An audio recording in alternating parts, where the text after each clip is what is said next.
It's been a long time coming and it has been delayed, but we are officially here. Better late than never, right? And look at this room. This is a party. Everyone's hanging out. We got the tables. We're in Vegas. Look at this. You know, people are doing shots. I mean, last year people were doing shots, but it was more Moderna and Pfizer. This time, we're back in the mix. This is Plausibly Live. Well, good morning, good evening, or good afternoon, wherever you are, whatever you do. A lot of things happening in the world today, most of them far beyond our control, you might say. Perhaps it's time we took a pause and thought about life and thought about the laws of gravity, award shows, trial balloons, manufactured outrage, politics, and the news. Don't touch that dial.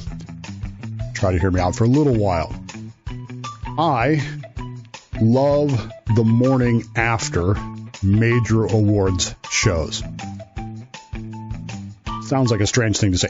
I don't watch award shows. I haven't watched award shows in many, many years. I don't care. I feel like the old man on the lawn shaking his hands at the cloud.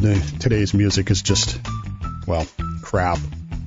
But I was looking at the favorited list on my Spotify list a little while ago, and it was remarkable to me. I think the newest song on there is from the early 2000s. So I tend to be something of an old guy, so I am an old guy.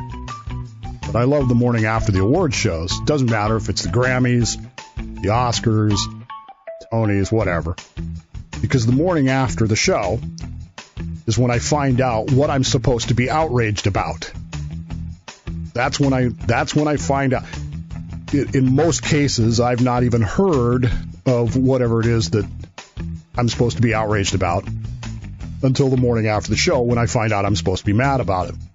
And yesterday's Grammy Awards, it's not plural, it's singular, was really no exception. I found out today that I'm supposed to be outraged about things that happened at the Grammy Awards. I'm not, but I'm supposed to be because I'm a conservative. And conservatives, as you know, have sticks up our butts, and we get outraged about everything that happens. But I have a question for you. What's the difference between the Grammy Awards and a Chinese spy balloon? Meteorological airship. What's the difference between the two? At yesterday's Grammy Awards, not that anybody cares, but Trevor Noah was the host again. I didn't know that he was the host, but we found out this morning that he was the host, and I was supposed to be outraged about him because some of the things that he said. For example, he mentioned during his monologue that, quote, every TikTok song you hear, these people, meaning the people in the room, made those songs. But TikTok, Dave, is a Chinese spy app. Yeah, I know that. That's why I don't have it on my phone. That's why I don't use it.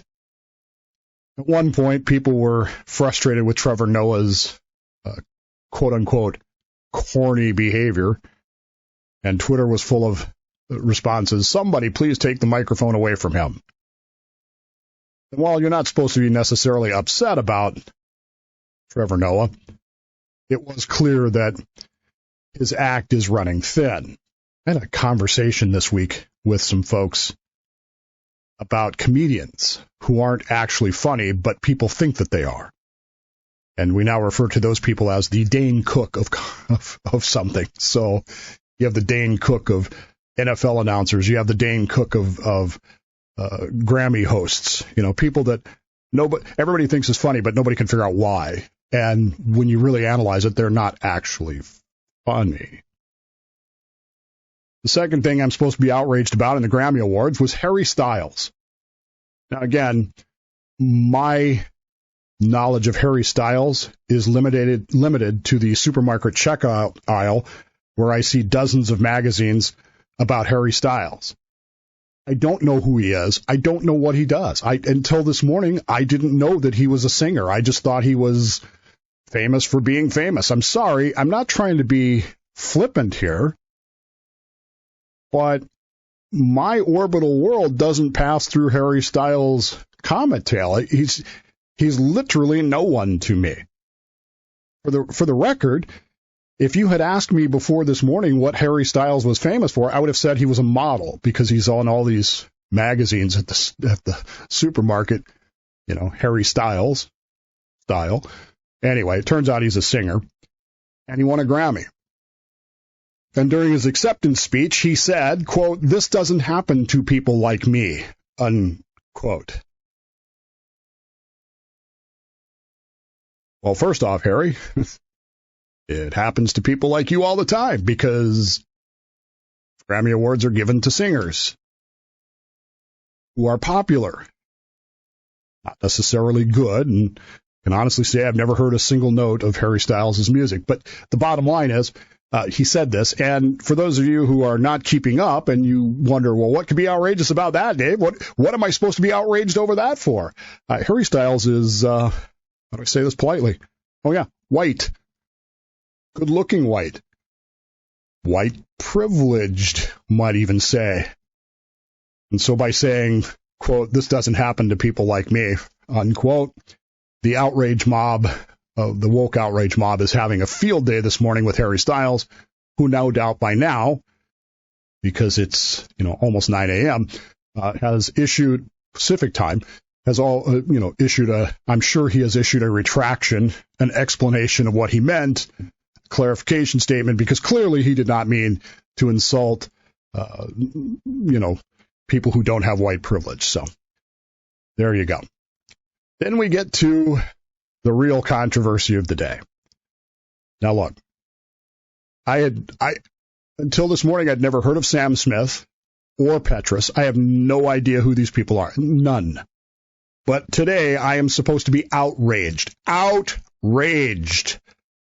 Every conservative talking head in the country is tweeting about this. I guarantee you they're all going to talk about it. And what is it that they are outraged about? These two people, Sam Smith and Petrus, again, never heard of them, danced like the devil. In fact, Petrus, or one of them, Sam Smith, I guess, wore a devil hat, had horns on it. And they wore red. And they danced with demons. And I should be outraged about this. Now, keep in mind that the people who are telling me I should be outraged about this are people from my generation.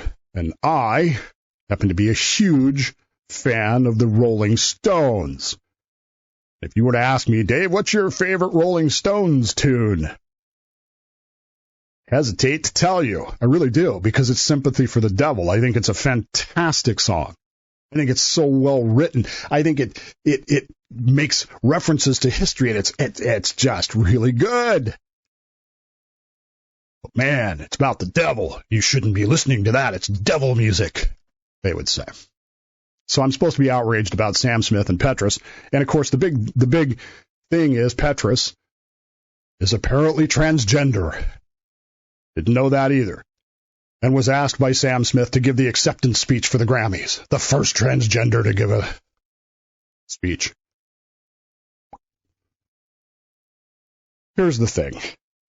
We are expending our energy on this manufactured outrage over something that literally none of us actually saw.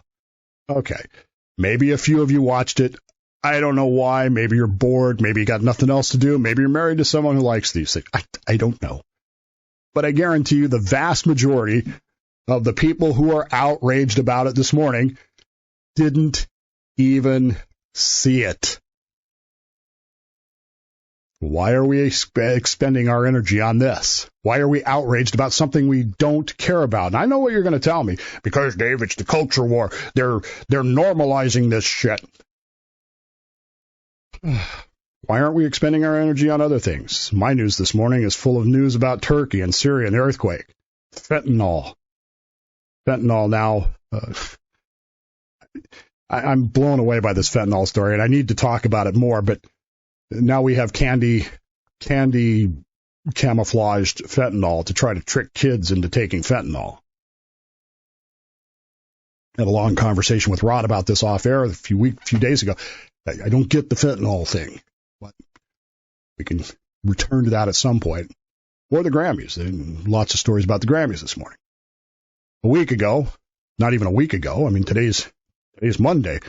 So literally, Sunday, Saturday, 4 days ago, we were expending our entire energy of outrage on a balloon.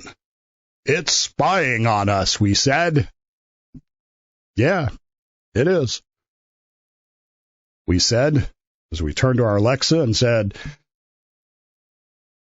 sorry, I just activated my Alexa. We didn't unplug the Alexa, did we?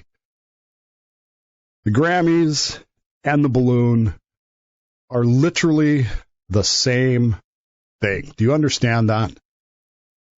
They are being used by one side or the other to see how far we can be pushed. The West Taiwanese are pushing us to see how we'll react. I'm going to tell you something nobody else is going to tell you. There was nothing on that balloon that was in any way, shape, or form important. Was it spy equipment? Absolutely. Is it stuff we have already had and is probably 3 or 4 generations ago? Yes. Why would you send it otherwise if you're the West Taiwanese? The only thing that balloon was about was getting you outraged. The Grammys were about getting you outraged. What happens the next time? And there will be a next time. There's a Chinese balloon floating over the United States. What are we going to do then? What are we going to do next year when the Grammys are on? Because this year, they danced like the devil, and that got us really fired up, didn't it? So next year, going to have to be even more outrageous. It's going to have to be more pushing the envelope, because that's what we do, you see. That's how you get conservatives so focused on this stuff that they end up looking like crazy people because they're shaking their fists at the sky. They're dancing like the devil. The real question here is, if we know that we're going to be mad about it, if we know we're going to be outraged, why do we even pay attention to it?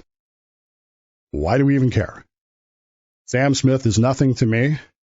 I'm nothing to Sam Smith. I get it. He's richer, more famous, has more followers than I ever will imagine. I guarantee I'm a hell of a lot happier than he is.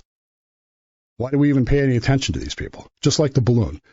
It's there to intentionally cause us to expend our energies on silly, stupid things.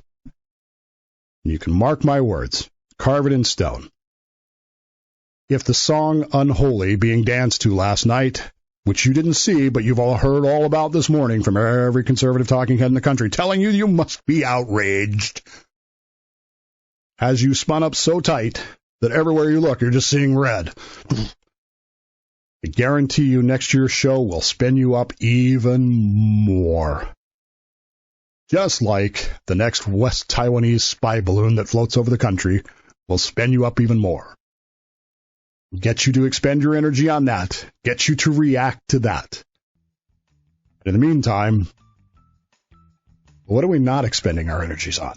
Because those things are probably, spitballing here, more important and more meaningful. And ultimately, what we should be concerned about. Take the time right now, tell the people that matter in your life you love them very much. You'd miss them if they weren't there, so don't pass up those opportunities. Believe me, you do not want to have that regret. Plausibly Live, I'm Dave Bowman. We'll see you tomorrow at 5 a.m. Pacific time on WMMB AM out of Melbourne, Florida. You can find them on the web, WMMB. Just Google WMMB, Bill Mick Live. We'll be doing Dave Does History with Bill Mick tomorrow morning at 8 a.m. Eastern Time, 5 p.m. Pacific Time. Have a great day, everybody. See you tomorrow.